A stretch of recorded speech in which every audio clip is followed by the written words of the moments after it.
Hola a todos. Hoy vamos a abordar en esta clase el TDAH en el aula, trastorno por déficit de atención e hiperactividad. Vamos a conocer los elementos que lo componen y cómo podemos abordar desde la educación, desde la neuroeducación, desde la psicología, la pedagogía, el trastorno por déficit de atención e hiperactividad. Debemos creer en la educación, en que se pueda mejorar el contexto y en que todo puede ser posible buscando alternativas. Por tanto, debemos favorecer la integración de nuestros estudiantes con déficit de atención e hiperactividad y ayudarles a desarrollar destrezas sociales y de lenguaje con el objetivo de formar ciudadanos dignos, capaces de desenvolverse en la sociedad. Eso es muy importante. Debemos favorecer el desarrollo de potencialidades, asegurándonos de que todas las personas involucradas en la educación del estudiante con TDAH entiendan el significado común de la palabra integración. El mayor beneficio que conlleva la integración es que le permite al estudiante formar parte de un mundo típico, mientras que presenta al público en general la imagen de un estudiante especial. Conseguir esta integración soñada puede ser posible en función de las actitudes de los demás, de los recursos del entorno y de la existencia de programas adecuados para la integración. No hay cambio, recuerden esto, no hay cambio si no hay implicación. Todos debemos estar implicados. Además, es muy importante que el perfil del docente, del cuidador, del familiar, de la escuela, de los garantes del hecho educativo sea muy humano y profesional y que pueda ayudar a desarrollar la personalidad de cada individuo, sin anularle en ningún caso, pero tampoco deben ser actividades prácticas con un gran deterioro cognitivo. Hay que saber parar cuando sea necesario. Debemos ser buenos observadores y no tratarles como diferentes, ya que esta idea es simplemente fruto de nuestra socialización. Educar para la convivencia, educar para adquirir conciencia de la justicia, educar en la igualdad para que no se pierda un solo talento por falta de oportunidades. Habrá que enseñarles a que empleen de manera óptima y adecuada sus limitaciones para que tengan esa capacidad crítica, y habrá que intentar que aprendan a interiorizar normas y valores porque quizás las han perdido por el cambio y necesitan comunicarse. Debemos esforzarnos para enlazar los contenidos con la propia realidad, con el propio contexto. De esta forma podemos crear interés en los estudiantes. Es un hecho ya admitido, apoyado por las investigaciones sobre el efecto del tratamiento de TDAH, que la intervención psicopedagógica debe centrarse en el centro escolar y que ha de ser esta la que dé respuesta adecuada así a las distintas necesidades educativas que pueden presentar sus estudiantes. Es obvio que para que la intervención sea eficaz desde los primeros pasos, se necesita el profesorado que tenga una formación al respecto. Por eso la importancia de cada día, en la medida de lo posible, ir perfeccionando, ir mejorando, investigando y preparándonos para abordar en nuestras aulas el TDAH, pero también en nuestras empresas, en nuestros lugares de trabajo y en nuestra vida misma. Y es lo que vamos a ver a partir de este módulo con estrategias técnicas que nos dice la ciencia y cómo podemos abordar dentro y fuera del aula, adaptándolas al currículo, al contexto y a la realidad de cada estudiante, de cada institución y, por supuesto, de cada localidad, país y región en este globo.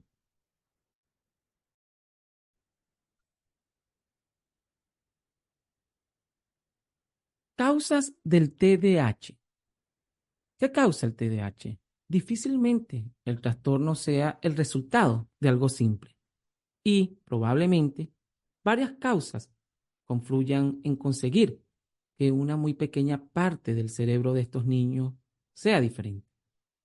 La causa más común para la existencia de estas diferencias es genética, aunque la transmisión no es del tipo mendeliano clásico y no está ligada de manera específica al sexo.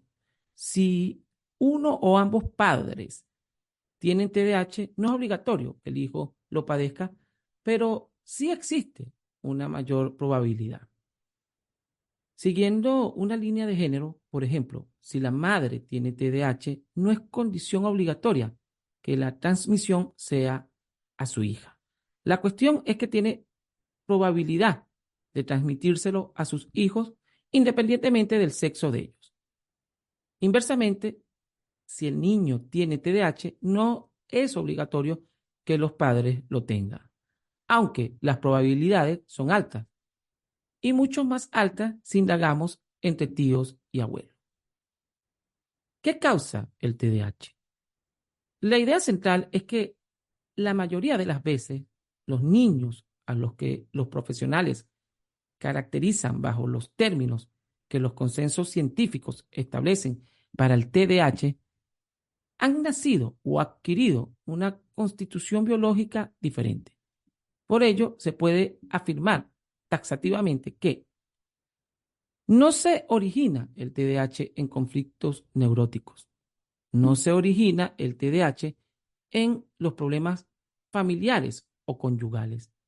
No se origina el TDAH en los problemas emocionales o psiquiátricos que otros familiares pudieran tener, a excepción de los que tengan el mismo trastorno.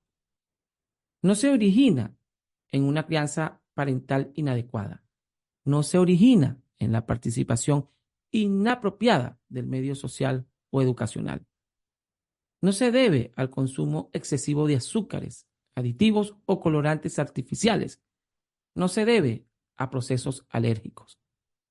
Sin embargo, claro está que cualquiera de los primeros 5 problemas pueden presentarse posteriormente, aumentando las dificultades ya existentes y haciendo más compleja la situación.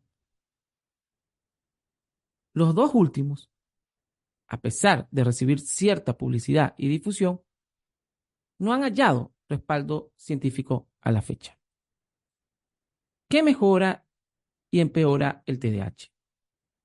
Los factores que contribuyen a la mejora del TDAH son un diagnóstico precoz, una educación coherente por parte de los padres, la transmisión de valores positivos y estabilidad familiar, el conocimiento por parte de los profesores y adaptación de las actividades educativas y la colaboración entre los padres y la escuela. Muy importante este punto. Colaboración e integración continua. Los factores que contribuyen al empeoramiento del TDAH son un diagnóstico retardado, fracaso escolar, una educación demasiado permisiva o severa, desavenencias y hostilidad entre los padres, problemas de salud en niños o en el niño y precedentes familiares de alcoholismo, conductas antisociales u otros trastornos sociales. El TDAH y trastornos asociados. Una de las dificultades del TDAH es que con una elevada frecuencia se presenta acompañado de uno o más trastornos. Por lo tanto, es frecuente que el estudiante con TDAH presente además el siguiente perfil: trastorno de aprendizaje en un 20%, dislexia y TEA en un 25%, dispraxia en un 20%, trastornos perceptivos motores en un 30%, trastorno del ánimo en un 30%, trastornos de ansiedad en un 25% y trastornos de conducta entre el 30 y el 40%. Trastornos del aprendizaje. El bajo rendimiento escolar es la tónica generalizada en los estudiantes con TDAH. Un 20% de niños hiperactivos experimentan trastornos específicos de aprendizaje en las áreas de lectura, escritura y, por supuesto, matemáticas. Tienen dificultades en la adquisición de una lectura adecuada, así como en captar las ideas principales del texto, cuando éstas no aparecen de forma explícita. Fracasan en la composición escrita, lo que genera actitudes de rechazo hacia la escritura. Las dificultades cognitivas asociadas al TDAH interfieren en múltiples formas, como el aprendizaje de las matemáticas. La impulsividad les lleva a cometer errores en las operaciones debido a la precipitación. No analizan los signos, pueden cambiar el algoritmo de la suma por el de la resta o restar el número mayor del menor sin considerar si se corresponde con el sustraendo. La impulsividad provoca la respuesta inmediata a los problemas antes de haberlos leído y no aplican una estrategia organizada para resolverlos. El 25% de los afectados por TDAH padecen además dislexia. Es conveniente que el estudiante diagnosticado de dislexia se le haga también un estudio sobre el TDAH. Dificultades en lenguaje y escritura. Aproximadamente un 20% de los niños hiperactivos tienen problemas en el lenguaje oral. Su comprensión lectora es deficiente. Tienen dificultades en la comprensión de textos largos a pesar de no tener puntuaciones bajas en vocabulario. Por su impulsividad y los problemas de atención, suelen omitir palabras e interpretar mal el contenido de la lectura.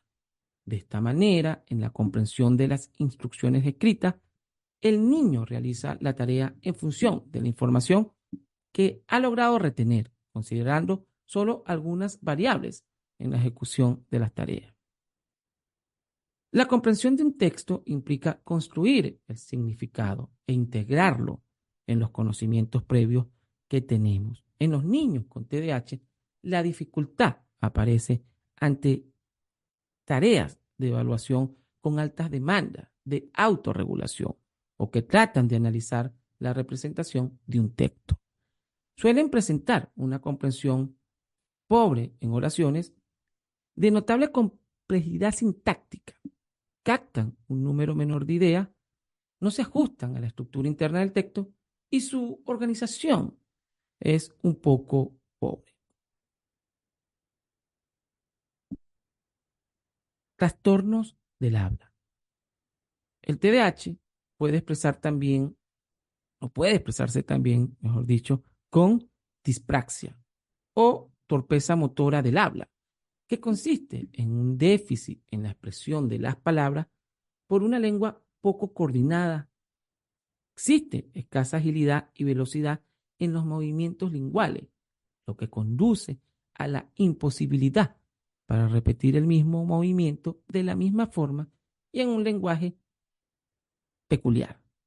Suelen tener una escasa o deficiente participación en actividades medidas por habla. En general, los niños con trastornos de articulación tienen más problemas en su coordinación motora y más signos neurológicos blandos que otros niños. Dificultades en el aprendizaje de las matemáticas. Para los estudiantes con TDAH, las dificultades en matemáticas se multiplican, ya que el déficit afecta aspectos involucrados en la resolución de problemas como la impulsibilidad y un déficit de autoconstrucciones o en las autoconstrucciones.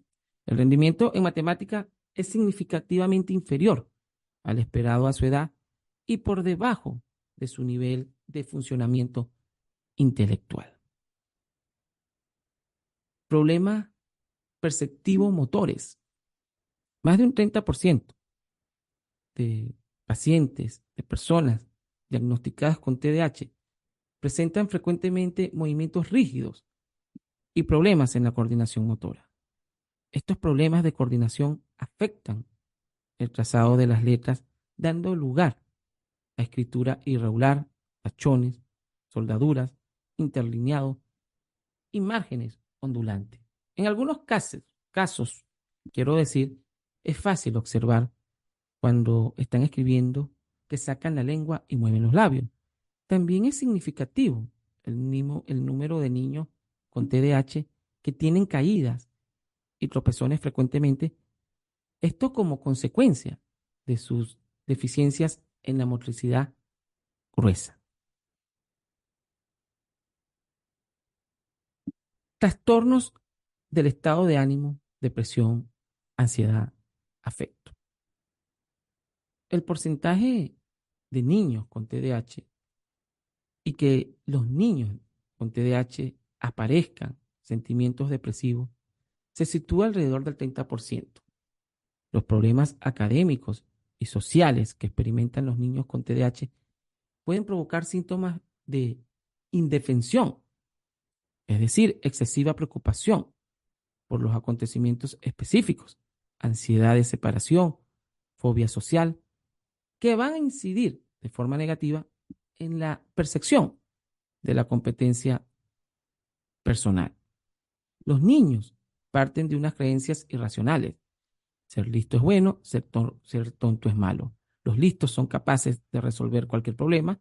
Como yo no soy capaz, soy tonto. Ante la situación de resolver un problema con esas creencias, hay una frustración que crea ansiedad, por lo que evitamos hacer ese problema. Lo que sigue haciendo, se sigue convirtiendo en un círculo vicioso. Los sentimientos que priman son generalmente los de la minusvalía, es decir, impotencia y baja autoestima. Un niño deprimido, según los criterios, se caracteriza por sentimientos de preocupación excesiva, tristeza o deseo de aislamiento, irritable, aburrimiento, alteraciones en el apetito y sueño, quejas físicas y dolores abdominales, cansancio, disminución de la concentración, ideas de muerte recurrente. El niño con TDAH prácticamente desde la primera infancia manifiesta un deseo intenso de agradar a los demás y recibir aprobación social por lo que hace. Al no verse cumplida todas esas expectativas, este sufre una gran ansiedad y miedo al fracaso, por lo que no se les debe permitir establecer objetivos a medio y largo plazo, sino intentar que vayan consiguiéndolo y planteándolos progresivamente. De modo que al ir viendo que pueden aprender y mejorar y ser aceptados, su autoconcepto mejora y su autoestima aumenta. Por otro lado, la familia puede representar un factor protector para posibles dificultades de aprendizaje en el niño, pero también puede ser un factor de interferencia para el aprendizaje de este. Los padres cuyos intereses y preocupaciones están determinados por trabajos absorbentes interfieren negativamente en el desarrollo de estos niños. Si el niño es muy capaz, probablemente esta situación en sí no le afecte y por el contrario, incluso estimule su autonomía. Pero si el niño requiere apoyo adicional para rendir de acuerdo a lo que se espera de él y no lo encuentra en sus padres, le marcará el comienzo de dificultades escolares y fracaso, entre otros. El rendimiento escolar, junto con el afecto de los padres y adultos significativos, constituyen los factores más decisivos en la conformación de la autoestima de los niños. Trastorno desafiante y trastorno de conducta. Todos los niños demuestran oposición de manera normal, particularmente cuando están hambrientos, estresados, somnolientos. Pueden contestar, desobedecer, desafiar a los padres, maestros y a otros adultos. El comportamiento de oposición es a menudo parte normal del desarrollo de los niños de 2 a 3 años y cuando llegan a la adolescencia. Sin embargo,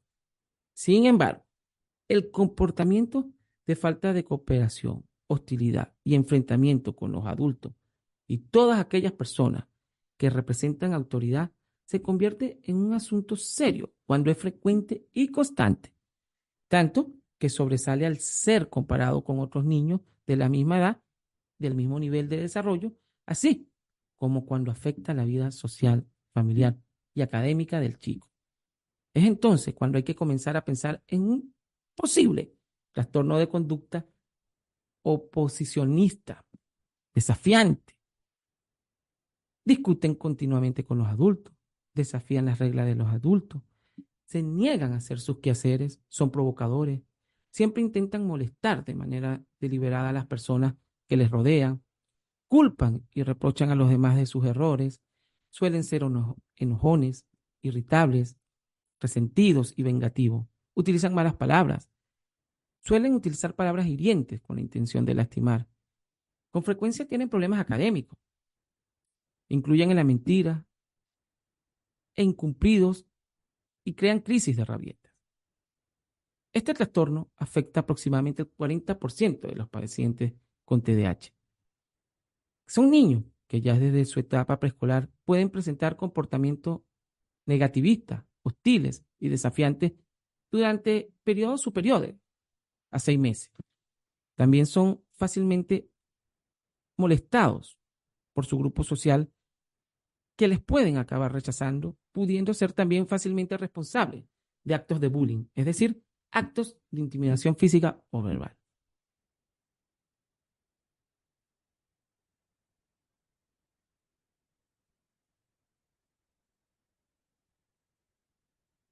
Es importante destacar que a menudo estos comportamientos son consecuencia de la frustración que sufren por los mensajes negativos que reciben cada día de su familia, del profesorado.